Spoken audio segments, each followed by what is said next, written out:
السلام عليكم. النهارده انا طالعه في الفيديو علشان ارد على السيده بدريه طلبه. مش هقول فنانه، ان الفن حاجه راقيه جدا، الفنان اللي بيركب المجتمع في تصرفاته وفي كلامه. وبدريه طلبه سنيده او كومبارس متكلم. زمان زمن الفن الجميل المحترم زي وداد حمدي، ميري منيب، زينات صدقي، جمالات زايد، امال زايد، كل الناس السنيده المحترمه دول او الكومبارس المتكلم. عمرنا ما سمعنا ان هم اهانوا الجمهور او طلعوا قلوا ادبهم. سمعنا قله ادب في كلامهم او ايحاءات بشكل مباشر في كلام مباشر كده. طلعت السيده بدريه طلبه هانت الشعب المصري، الجمهور كله، قالت احنا اسياد البلد، انتم رعاع. سبحان الله، احنا الشعب الجمهور رعاع، احنا اللي عملناكم اسياد. شوفونا في الشارع تتصوروا معانا، قاعده في فيلتي والبسين ورايا. اما الجمهور وفلوس الجمهور اللي طلعكم فوقنا فوق الشعب، قاعده في فيلتي في الساحل. انا مش محتاجه، انت محتاجه للجمهور تسكنك الفيلا. انت طالعه بتدافع عن الفنانه وفاء عامر. والله انا ما كنت عايزه اتكلم في الموضوع ده خالص، بقاله اسبوعين 3 مثار مش عايزه اتكلم فيه. الفنانه وفاء عامر نزلت من قيمتها لما اتعاملت مع واحده زي ام مكه وام ساجده. غلط منها، قلت احنا بنمثل ومعانا ملايين وعايشين في فيلل، خش التيك توك ناخد دعم وده قاهركم. محامين الشرفاء طلعوا وطالبوا بالقبض عليها وطالبات ان هي ما تبقاش موجوده على الساحه الفنيه. طلعت قالت بلسانها في لايف كنت شغاله خدامه عند حسن الامام، ارملته السيده الفنانه حرامي. انت اللي قلتي بلسانك احنا الشعب واحنا اللي عملناكم اسياد. انت قاعده على التيك توك بتلمي كان جمعيه خيريه انت عاملاها فاتحاها في اسكندريه، واللي بيعمل خير ده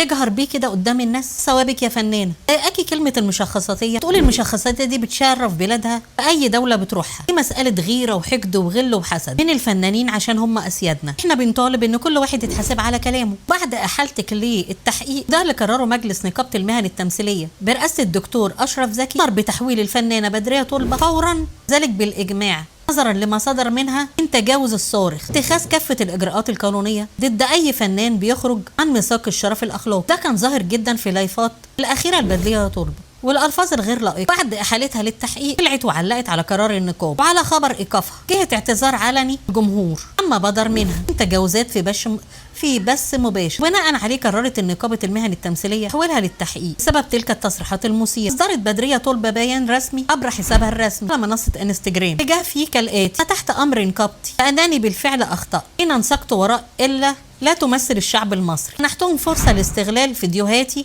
واقتطاعها واستخدامها ضدي. شرط ان هي وقعت في خطا حين خرج اعتذارها للجمهور في حاله من العصبيه نتيجه ما وصفته الاستفزاز المستمر من البعض، قائل لازم اكون اهدى من كده، اكيد اللي بيحبوني يلتمسوا لي العذر. قررت بدريه اعتذارها لجمهورها اللي بتعتبره هو السبب في نجاحها، السبب الحقيقي، ولا يمكن ان توجه له اي اساءه. مشيره الى ان الفيديوهات اللي تم تداولها مبتزه من النسخ الكامله. النسخ الكامله او النسخ الكامل توفر عبر صفحتها الرسميه. كتبت بدريه طلبه حادثه بالتاكيد انها ترحب بالتحقيق داخل النقابه، قائله الحمد لله هيتم التحقيق في نقابتي، اقدر اثبت فيه كلام بعيد عن اي توتر واستفزاز من حد، كل حب وتقدير واحترام لجمهوري الحبيب. بعد ايه بقى؟